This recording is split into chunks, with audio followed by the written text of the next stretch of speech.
I'm Ari, and I'm 10th grade. I'm Aiden, I'm 11th grade. Cool. There we go. Here's our legend. We have the direction of the sun is yellow arrows. We expand images with green boxes, and we have different circles or polygon for different features on the images. First here we have the first image we found out was an image of the Apollo 12 landing site. There are multiple dome volcanoes throughout, as can be seen by the little holes on top. And we now know that in the red box, those are astronaut tracks, which at first we thought were fissures, which are commonly found around dome volcanoes.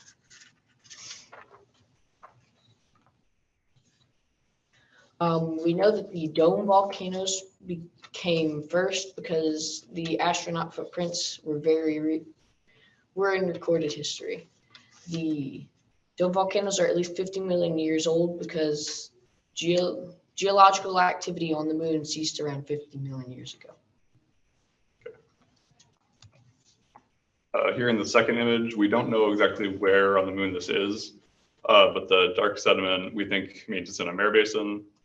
If we look at some of the rocks along the floor, they're illuminated in the top right corners, but cast a shadow in the bottom left. So we think the sun is coming from the top right of the corner and going down to the bottom left. Using the sun direction, if we look at the zoomed in part here, we can see these little holes throughout the side. Because those have a shadow in them, we think that's an elevation. So we think that the area in orange is a mare ridge.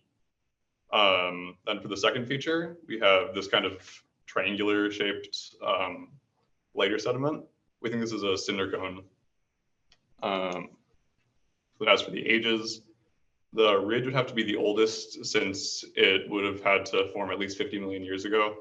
That's when geological activity would have stopped.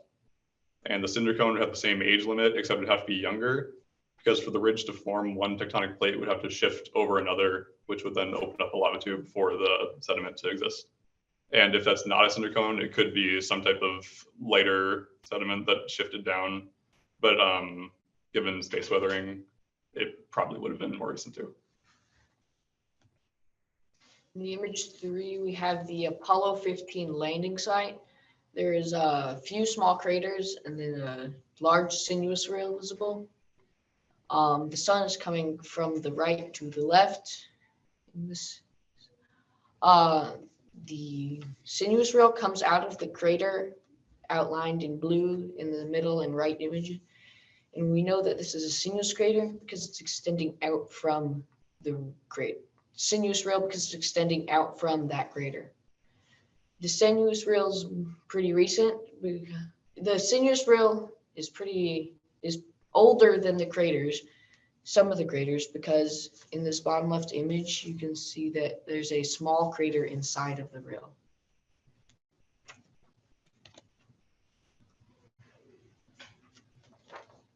That's all we have for Moon 101.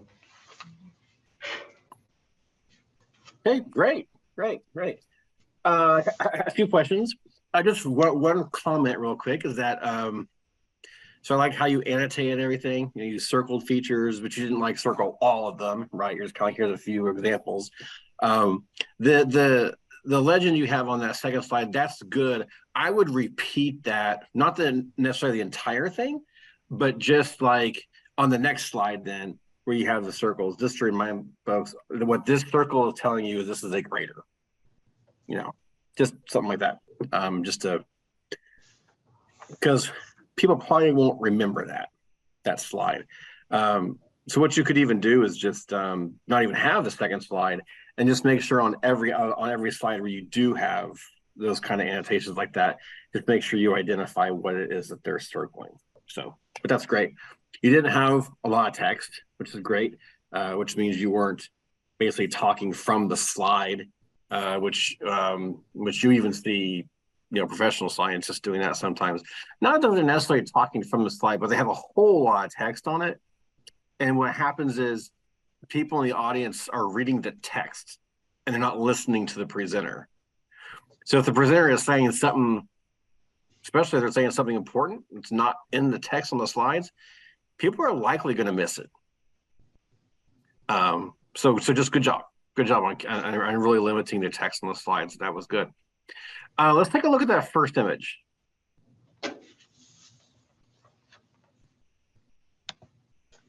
All right.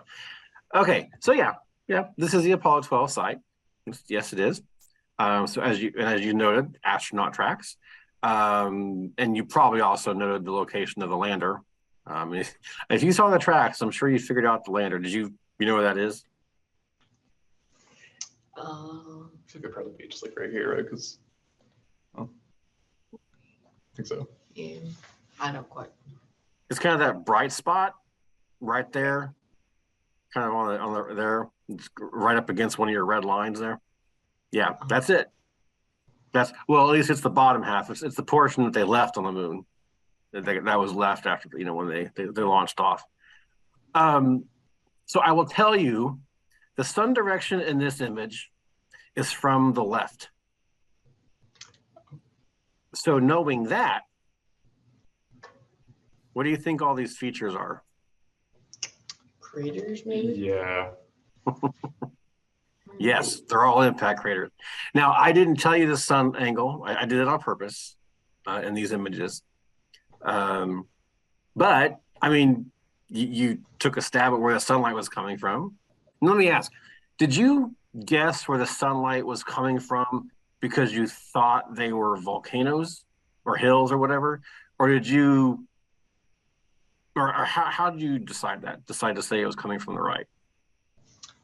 We saw all these rocks along the floor, and they were illuminated from the right, so we kind of thought they were elevated, but I guess it was the other way. Yeah. Okay. That's fair. Yeah. But no, so this actually, in fact, this is coming from the left. So everything you see here are craters.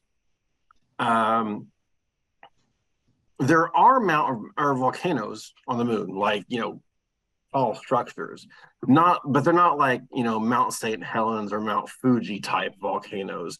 They're more similar to like the Hawaiian Islands, but not on the same scale. Oh, or maybe even like cinder cones, that you find down in Arizona around Flagstaff, and that the volcanic field in that area, or New Mexico. So they're smaller, but there's just not any in this picture. They're in some very distinct places that we know, but just not in this area. So in terms of, if you wanted to not necessarily have precise actual dates, but just relative ages, if you will, of the craters in this picture, I mean, I wouldn't try to do it for every single one. I mean, you could. What you could do is you could take out a ruler. If you knew the scale, which you got a scale bar there, the scale of the image, you could go through and measure the diameter of every single crater you see in that picture. And then you would, I mean, we don't talk about this really, and I don't know that any students have ever done this in the past, but you basically create what's called an R plot. And it's used, it's a graph, and it's used to estimate the age of a surface based on the number of craters and the size of those craters. But that's not necessary for this. You can though look at these and say, some of them have a more distinct depression than others do. And so, for example, the Apollo 12 lander there is sitting on the rim of a crater, but it's a very shallow crater, right? It's almost, the whole floor is really kind of lit. It's just one side's more lit than the other, a little more. But it definitely is shallower than, some of the smaller ones you see there. So you can argue that one is the older because more time has passed for debris from other impacts to fill it in. That's the only way you get dirt filling in craters on the moon is through other impacts. There's no wind, there's no water, there's nothing. So good. Okay. Next picture.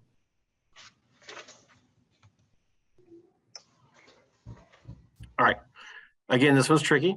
So if I told you the sunlight was coming in from the left again, does that change what you think anything is? Yeah. Yeah. Probably be Okay. a sinuous rail. Okay, so some kind of depression, at least, and not a topographic relief. It's some kind of depression. Okay. So yeah, won't give it away quite yet. I do have a question though. When you point to that, you call it a Mare Ridge. Tell me more about that. What's a Mare Ridge and how do they form? They form kind of like mountains on the Earth when the tectonic plates are pressed together on the moon in mare basins or mare basins. Okay. And I heard the word when you were presenting plate tectonics. Does the moon have any? Is there any evidence on the moon's surface to suggest that the moon has or had experienced plate tectonics? I think there is, because for that to happen, like, it's geologically active, so I think so. Right? So can an object be geologically active but not have plate tectonics? Probably. It can. An example is Mercury. An example is Venus. And another example is Mars. Earth, as far as we know, is the only planet that has at least active plate tectonics. Interestingly enough, though, there was a news release today about a paper that was released today, actually by one of our scientists, arguing that Venus could have had plate tectonics or plate tectonics like thing going on in the first billion years of its after formation. That's kind of cool. There's a point that it has implications for the atmosphere and why it's so different than Earth, considering they're like the same size planet.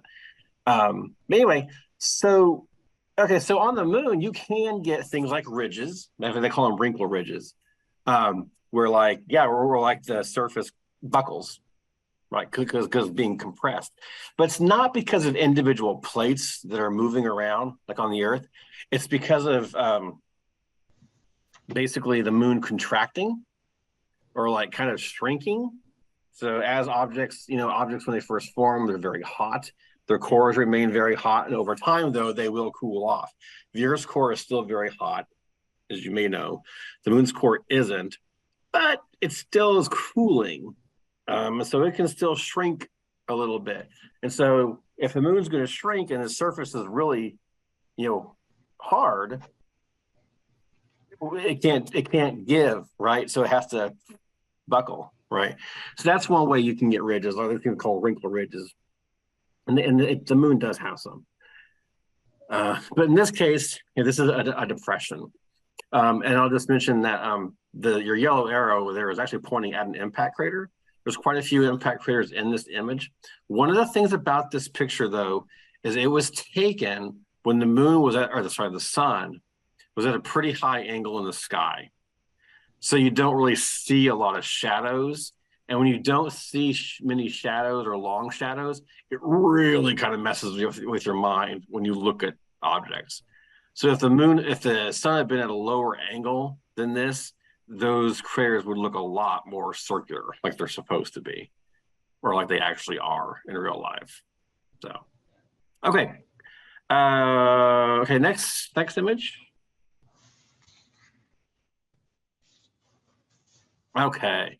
So this is great. Your entire conversation here was great. You're right that rill is older than the crater, the large crater anyway. And we know that because the crater appears to be kind of interrupting it at that point. There was something. What was I going to ask? Oh, duh. Okay. Here over here in this bottom left picture, where you circle that particular crater, that's if you're following the rill from the bottom of that picture, kind of up and to the right, and then back up to the left, right there where it makes that sudden turn, kind of up and back up and to the left. That is the same area that we're looking at in the previous image.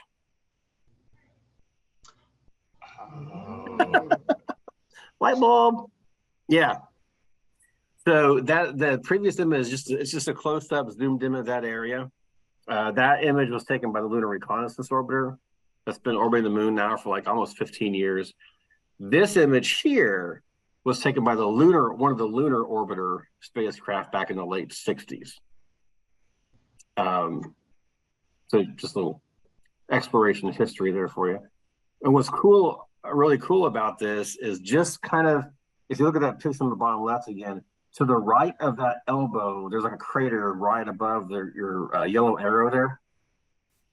And then just kind of to the right and up a little bit of that crater, that's about where the Apollo 15 astronauts landed. So we're seeing another Apollo landing site in this image. And what's really cool, I really love this image because there's just so much geology going on. And it's a great way to talk about like superposition and relative dating of features you see in a surface. But one of the really cool things about Apollo 15, and I don't know if you've seen this or not, if you haven't, go to YouTube and look it up. They took a video of themselves with the TV camera that they had on all the missions. One of the astronauts took out his hammer that they had with them doing field work on the moon, and they had taken a falcon feather with them because Falcon was the name of their lander. And so they did this thing where they're like, we're going to test out what Galileo said about how everything falls at the same rate in a gravitational field, ignoring air resistance. They all fall at the same rate. So he held up the hammer and the feather with two hands, and they dropped them, and they hit the ground at the same time. So look it up. If you haven't seen that, look it up on YouTube. Look up like Apollo 15 feather and hammer experiment. It's pretty cool. So let me ask you a quick question. So you gave me, you told me that the rill was younger than that larger impact crater. By the way, the name of that rill is called Hadley Rill. The name of that large crater is called Hadley Crater. Not exactly sure why Hadley. It's a scientist probably, but I'm not sure why. I have to look that up. I never have. But looking at that image, there's also, or you tell me, there's two other kind of main geologic features in that image. There's craters, obviously, there's the rill. What are the other two things that you see on a big scale in that picture? I mean, you got kind of this like mountainous terrain on all sides. Okay. On the moon, that mountainous, the brighter material, what do we call that? Highlands, I think. That's the highlands, right? So that's highlands material. And what's the other thing that you see? The smooth, flat, darker, lower. Okay. So the darker stuff, the relatively smoother, and the lower stuff, right? What do we call that? The Mare Basin? Mare, yeah. Mare. Mare. It's the solidified lava flows. Okay, so you gave me the relative age of the crater and the rill. Can you give me an order from youngest to oldest, the age of the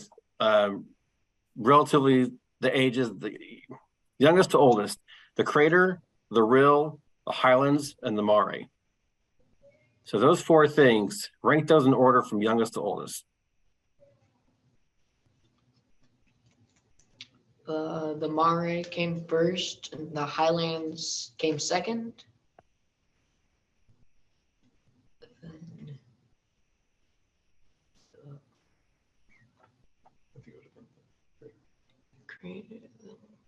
The crater, then the rill,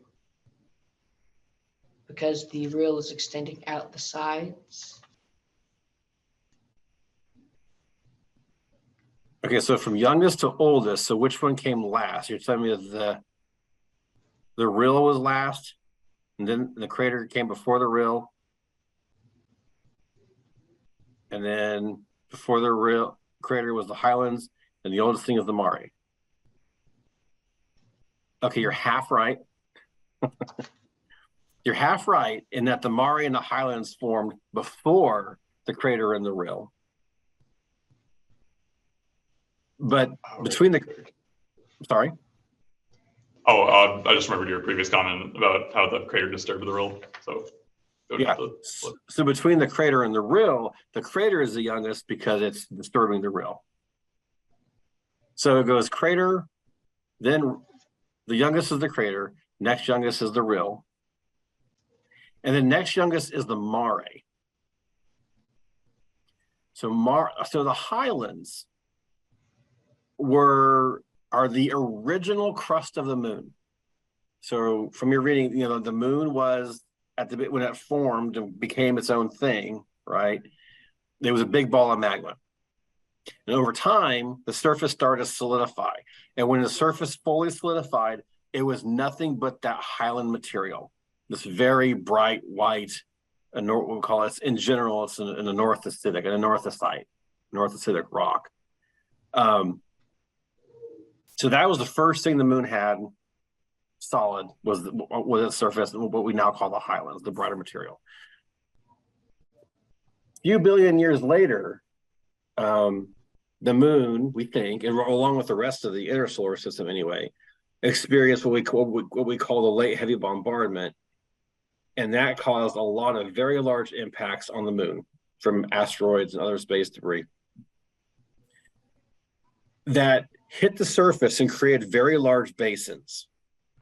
But those basins were not immediately filled by lava from the subsurface. What happened, though, is those impacts weakened the crust enough that in those areas, like when you look at the moon today and you see those big round areas with the dark stuff, the mare, those were just big craters to begin with. But then the surface at those craters, or at the bottom of those craters, was weakened enough that the buoyant magma underneath eventually pushed up through the cracks, through the surface, forming these cracks, and then spilled out and filled the basins.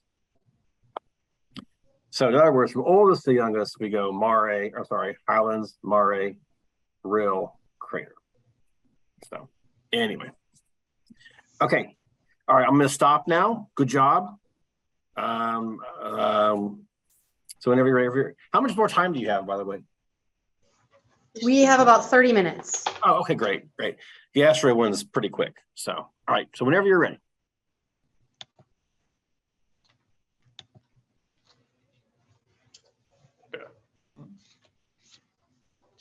So there's legend. Yeah. Just different labels for each type of outline. So the first asteroid is Itokawa. Immediately we can see some large boulders around the sides. There are also gravitational reaccumulations everywhere, a couple smooth areas of it, and also a much larger section to the left side that kind of looks out of place. We think that was a significant impactor. And actually, I'm going to move to the next slide to explain more about that. That would have given enough force, just because of the sheer volume compared to the main body, that it would have caused gravitational reaccumulations and boulders from the Brazil nut effect to rise to the surface. As for the ages of each thing, the impact would have to be the oldest, and then the gravitational reaccumulations would probably next, because that would be a fairly speedy process. And then the boulders rising would probably be last, because that should take a while. In the second image, we have 4 Vesta. There's a few large craters, one we can see kind of from side. We see this large magma channel, we think, which we've outlined in orange. The craters likely came from an intense bombardment period. There's lots of them with similar wear. The geological activity has ceased. There's no new ridges or basins. The magma channel was formed before many of the craters due to all the craters seen inside. In the last image, we're not 100% sure where this is, but there isn't a ton to see. There are a couple of large boulders, but it's such a narrow angle that we don't really know what could have caused them.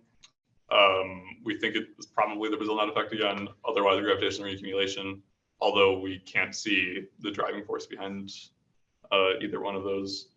And then for the other feature, we can kind of see evidence of dust all over the surface, which is probably just a regolith.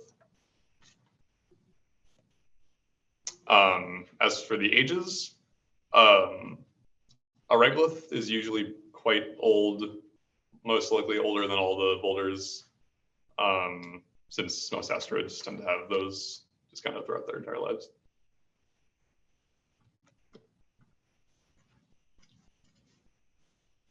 And that's all we have for asteroid. Okay, good. You know, not too many teams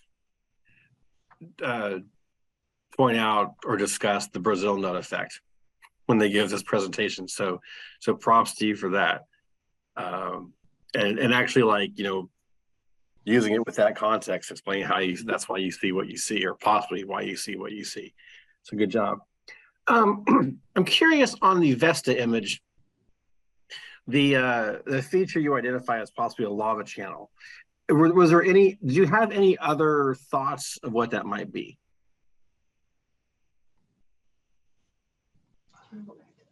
Oh,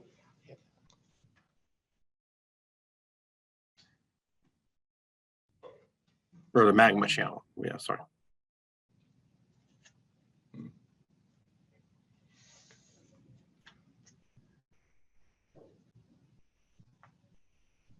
I mean, like before now. I mean, just when you were looking at this initially. yeah. That's kind of like the first thing I think so. No, okay, that's fair. Other than having the scale, which may or may not have been useful. That's one thing I purposely didn't provide in the asteroid images. And particularly with this picture, would it have been nice to have any other kind of information?